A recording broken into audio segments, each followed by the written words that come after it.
Hi students, welcome to Neet Tricks. நம்ம இந்த வீடியோல என்ன பார்க்க போறோம் அப்படினா ஃபர்ஸ்ட் கிராஜுவேட் கட்டாயம் வேண்டுமா அப்படிங்கிறது தான் மேக்ஸिमम ஸ்டூடண்ட்ஸ்னுடைய கேள்வி. அதை தான் டீடைல்டா எக்ஸ்பிளனேஷன் பண்ண போறோம். வாங்க வீடியோக்குள்ள போறதுக்கு முன்னாடி நம்மளோட Neet Tricks சேனலை சப்ஸ்கிரைப் பண்ணிக்கோங்க, கூடவே இருக்கக்கூடிய பெல் பட்டனை கிளிக் பண்ணிக்கோங்க. அப்ப நம்ம போடக்கூடிய வீடியோ நோட்டிஃபிகேஷன் வரும். வாங்க வீடியோக்குள்ள போலாம். ஃபர்ஸ்ட் ஆஃப் ஆல் பாத்தீங்க அப்படின்னா எக்கச்சக்கமான தமிழ்நாடு ஸ்டூடெண்ட்ஸ்ட்ட இருந்து கமெண்ட் செக்ஷன்ல வரக்கூடிய கமெண்ட் மேக்ஸிமம் எதுனா ஃபர்ஸ்ட் கிராஜுவேட் சர்டிஃபிகேட் வந்து கட்டாயம் வைக்கணுமானே, யார் யாருக்குன்னே இந்த ஃபர்ஸ்ட் கிராஜுவேட் சர்டிஃபிகேட் வைக்கணும், எங்கனே போய் வாங்குறது இந்த ஃபர்ஸ்ட் கிராஜுவேட், அப்படியே அப்ளை பண்ணாலும் எத்தனை நாளில் நம்மளுக்கு கிடைக்கும் அப்படிங்கிறத டீட்டெயில்டாக சொல்ல போகிறோம். ஃபர்ஸ்ட் ஆஃப் ஆல் பார்த்தீங்க அப்படின்னா நம்மளோட ஃபர்ஸ்ட் கிராஜுவேட் சர்டிஃபிகேட் அப்படிங்கிறதுக்கு மீனிங் என்னன்னா, ஒரு குடும்பத்தில் அப்பா அம்மா 2 சைல்டு, ஓகேவா? அதில் அப்பா அம்மா சுத்தமாக படிக்கவே இல்லை, நான் இல்லிட்ரேட்டாக இருக்காங்க, ஓகேவா? நான் இல்லிட்ரேட் அப்படின்னா படிக்கலை அப்படின்னு அர்த்தம். 2 பேருமே படிக்கலை அப்படின்னா அவங்களுக்கு கூட பையன் அந்த 2 சைல்டில் அந்த இதில் முதல் பையன் வந்து ஃபர்ஸ்ட் கிராஜுவேட் அட்டைன் பண்ணுறாரு அப்படின்னா, முதல் தடவை காலேஜுக்குள்ளே போகிறாரு அப்படின்னா அவர் தான் வந்து ஃபர்ஸ்ட் கிராஜுவேட்னு சொல்லுவாங்க. அவருக்கு மட்டும்தான் இந்த ஃபர்ஸ்ட் கிராஜுவேட் அந்த சர்டிஃபிகேட் வந்து அப்ளிகபிள் ஆகுமே தவிர செகண்ட் சைல்டுக்கு அப்ளிகபிள் ஆகாது. நல்லா புரிஞ்சுக்கணும். முதல் சைல்டுக்கு தான் ஃபர்ஸ்ட் கிராஜுவேட் சர்டிஃபிகேட் அப்ளிகபிள் ஆகும். எதனால? அவர் காலேஜுக்குள்ளே போயிட்டார், அப்போ அவர் தான் வந்து ஃபர்ஸ்ட் கிராஜுவேட். அவர்னால மட்டும்தான் அந்த ஃபர்ஸ்ட் கிராஜுவேட் அந்த சர்டிஃபிகேட் வந்து அப்ளை பண்ணி வாங்க முடியும். ஓகேண்ணே, இப்போ எனக்குள்ள கேள்வி என்னன்னா, ஃபர்ஸ்ட் கிராஜுவேட் எங்கே அப்ளை பண்ணணும் அப்படிங்கிறத ஃபர்ஸ்ட் பார்த்துடலாம். ஃபர்ஸ்ட் கிராஜுவேட் பார்த்தீங்கன்னா நார்மலாக இருக்கக்கூடிய உங்கள் டிஸ்ட்ரிக்ஸில் இருக்கக்கூடிய இ சேவை மையம்னு சொல்லுவாங்க. அந்த இ சேவை மையத்தில் போய் உங்களோட டாக்குமெண்ட்ஸை எடுத்துகிட்டு போகணும். உங்களோட டாக்குமெண்ட்ஸ் எடுத்துகிட்டு போயிட்டு அதில் வந்து ஃபர்ஸ்ட் கிராஜுவேட் சர்டிஃபிகேட் நான் அப்ளை பண்ணணும்னு நீங்கள் சொல்லணும். அதுக்கு அப்ளை பண்ண சொன்னோன்னா உங்கள் அப்பா ஃபஸ்ட்டு வந்து உங்கள் அப்பாவோட அப்பா படிச்சிருக்காங்களான்னு கேட்பாங்க. அதே மாதிரி உங்கள் அம்மாவோட அப்பா அம்மா படிச்சிருக்காங்களான்னு கேட்பாங்க.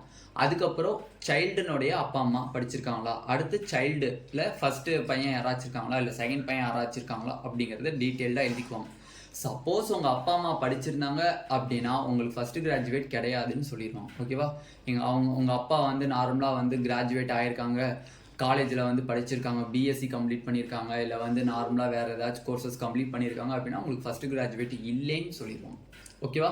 ஓகே, இப்போ நெக்ஸ்ட் கொஸ்டின் என்னன்னா, அண்ணா இந்த ஃபர்ஸ்ட் கிராஜுவேட் யாருன்னே கண்டிப்பாக வாங்க முடியும் அப்படின்னா, ஃபார்முலா ஒரு ரெண்டு எக்ஸாம்பிள்ஸ் எடுத்துக்கிறேன். நான் ஏ எக்ஸாம்பிள் பி எக்ஸாம்பிள்னு எடுத்துக்கிறேன், ஓகேவா? ஏ எக்ஸாம்பிள் பி எக்ஸாம்பிள்னு எடுத்துக்கிறேன். இதில் வந்து ஃபாதர், மதர், சைல்டு 1, சைல்டு 2, ஓகேவா? அதே மாதிரி இங்கே ஃபாதர், இங்கே மதர், சைல்டு 1, சைல்டு 2.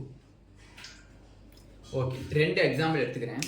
இதில் ஃபர்ஸ்ட் எக்ஸாம்பிள் என்னது அப்படின்னா, அப்பா வந்து 10th வரையும் தானே படிச்சிருக்காங்க. அப்பா வந்து 10th வரையும் தானே படிச்சிருக்காங்க. அப்பாட்ட வந்து எந்த ஒரு சர்டிஃபிகேட்டும் இல்லை, பட் 10th படிச்சிருக்காங்க, எஸ்எஸ்எல்சி சர்டிஃபிகேட் இருக்குன்னு அப்படின்னா, ஓகே, அப்பா 10th படிச்சிருக்காங்க, என்ன சர்டிஃபிகேட் வச்சிருக்காங்க? எஸ்எஸ்எல்சி சர்டிஃபிகேட் வச்சிருக்காங்க. பட் அம்மா நான் இல்லிட்ரேட், ஓகேவா? ஓகே, சைல்டு வந்து இப்போ ஃபர்ஸ்ட் தடவை காலேஜுக்குள்ளே போகிறாரு. எந்த காலேஜ்? கவர்மெண்ட் மெடிக்கல் காலேஜஸ்குள்ளே போகிறாருன்னு வச்சுக்கோங்க. அப்போ இவர் தான் வந்து முதல் பட்டதாரி. ஓகே, இப்போ ஸ்டூடெண்ட்ஸ்கிட்ட இருக்கக்கூடிய ஒரு கொஸ்டின் என்னன்னா, அண்ணா அப்பா 10th படிச்சிருக்காங்க, என்னால் ஃபர்ஸ்ட் கிராஜுவேட் சர்டிஃபிகேட் வாங்க முடியாதா அப்படின்னு கேட்குறீங்க. கண்டிப்பாக வாங்க முடியும். எதனால அப்படின்னா, கிராஜுவேட் அப்படின்னா காலேஜ்னு அர்த்தம், ஓகேவா? கிராஜுவேட் அப்படின்னா காலேஜில் போய் யூஜி கண்டினியூ பண்ணி தெரியுமா, அண்டர் கிராஜுவேட் அப்படின்னு சொல்லுவாங்க. அதுதான் வந்து கிராஜுவேட்டை தவிர 10th வந்து கிராஜுவேட் கிடையாது. அதனால அப்பா அம்மா 12th என்ன படிச்சிருந்தாலும் சரி காலேஜுக்கு போயிருக்கக்கூடாது. பட் ஃபாதர் அண்ட் மதர் வந்து காலேஜுக்கு போயிருக்கக்கூடாது.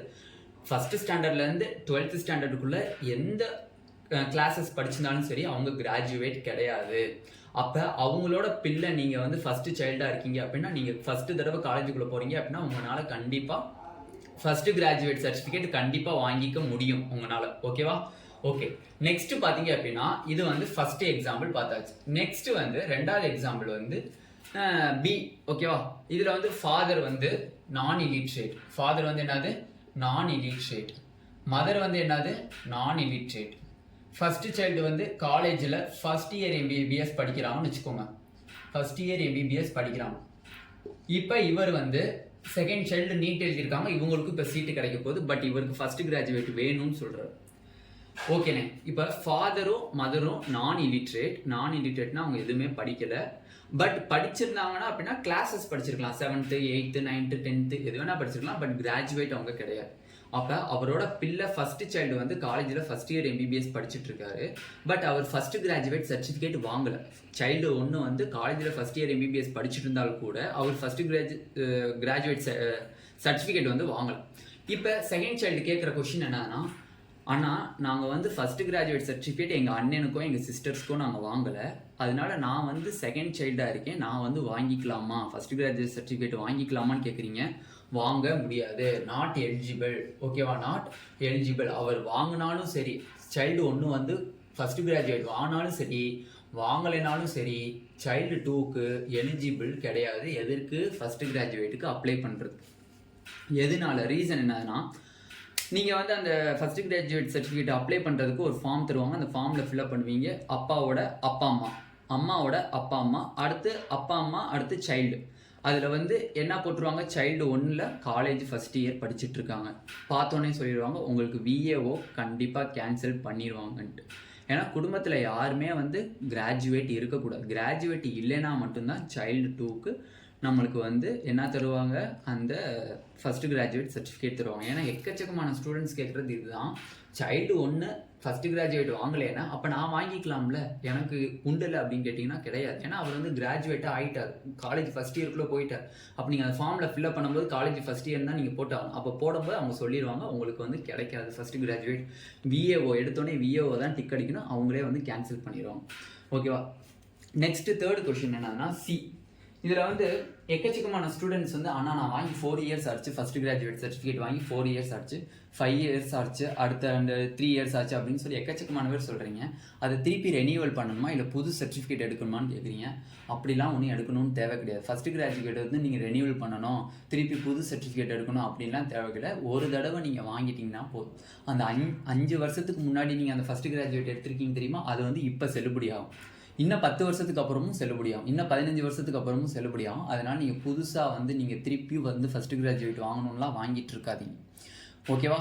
இப்போ ஃபர்ஸ்ட் கிராஜுவேட் நீங்கள் கண்டிப்பாக MBBSல நீங்கள் கொடுக்கணுமா, எப்போ கொடுக்கணும், கண்டிப்பாக நீங்கள் கொடுக்கணும்னு நினச்சிங்க அப்படின்னா உங்களுக்கு செல்ஃப் ஃபினான்சிங் காலேஜஸில் கன்செஷன் வேணும்னா மட்டும் ஃபர்ஸ்ட் கிராஜுவேட் கொடுங்க.